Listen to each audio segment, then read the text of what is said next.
श्रीगीतामहत्यं दरोवाचः भगवन् परमेशाना भक्तिरव्यभिचारिणे प्रारब्धं भुज्यमानस्य कथं भवति हे प्रभो। श्री विष्णुर्वाच प्रारब्धं भुज्यमानोऽपि गीताभ्यासरतः सदा अमुत्तमसुखी लोके कर्मणा नोपलिप्यते महापापानि पापानि गीताज्ञानं करोति चेत् क्वचित् पश्यन् न कुर्वन्ति नलिनीदलमम्बसा। गीताया पुस्तकं यत्र पाठा प्रवर्तते तत्र सर्वाणि तीर्थानि प्रयागादीनि तत्र वै सर्वे देवाश्च ऋषयः योगिनः पन्नगाश्रये गोपाल गोपिकापि नारदपार्षदैः सहायोज्जायते शीघ्रम् अत्र गीता प्रवर्तते।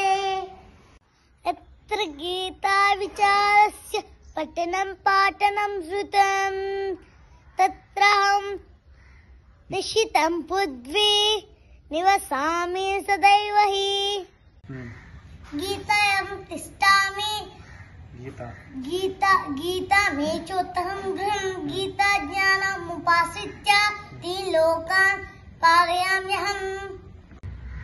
गीता मे परमा विद्या ब्रह्मरूपा न संशयः अद्रमात्राक्षर नित्या स्वयं निर्वाच्य पदात्मिका चिदानन्देन कृष्णेन पोता समुक्तोऽर्जुनं वेदत्तै परानन्द्र तत्राहं ज्ञानमञ्जसा योष्टादस्जपे नित्यं नरो निश्चलमानसः ज्ञानसिद्धिं स लभते ततो याति परं पदम्। पाठे समर्थसम्पूर्णे तदर्थं पाठमाचरेत् तदा गोदारजं पुण्यं लभते नात्र संशयः। त्रिभागं पठमानस्तु गङ्गास्नानं फलं लभेत् शिरं संजपमानस्तु सोमगाः फलं लभेत्। एकाध्यायन्ति यो नित्यं हपटे भक्तिसंयुतः रुद्रलोकमवाप्नोति गणो भूत्वा वसेत् चिरम्। अध्यायश्लोकपादं वा नित्यं हपटे नरः स याति नरतां यावन् अनुकालं वसुन्धरे।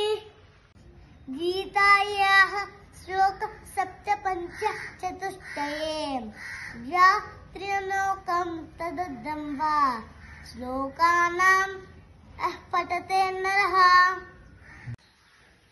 चन्द्रलोकमाप्नोति वर्षाणां मैत्रं ध्रुवम्।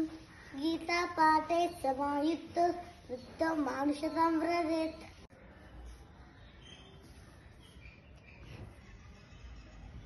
गीताभ्यासं पुनः कृत्वा लभते मुक्तिमुत्तमाम्। गीते तु उच्चारसंयुक्तो मीयमानो गतिं लभेत्। गीताश्रवणासक्त महापापायितोऽपि वा वैकुण्ठं सर्वमाप्नोति विष्णुना सह मोदते।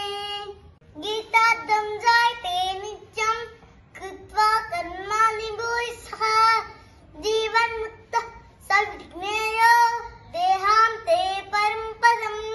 गीतामाश्रित्य बहवो भूभुजो जनकादयः निर्दोषकल्मषालोके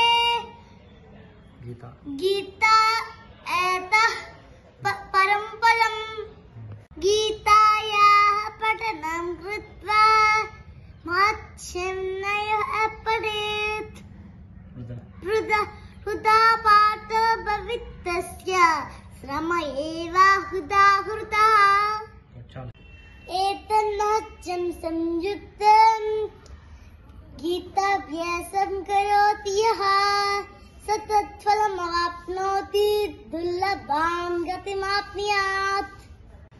सूत उवाच महत्यमेतद्गीताय मया प्रोक्तं सनातनं गीतां ते पठेज्जस्तु यदुक्तं तत्फलं लभेत् इति श्रीवराहपुराणे गीतामहत्यं सम्पूर्णम् गीता పారాయణం పిదప గీతామహత్యమును పఠింపవలెను.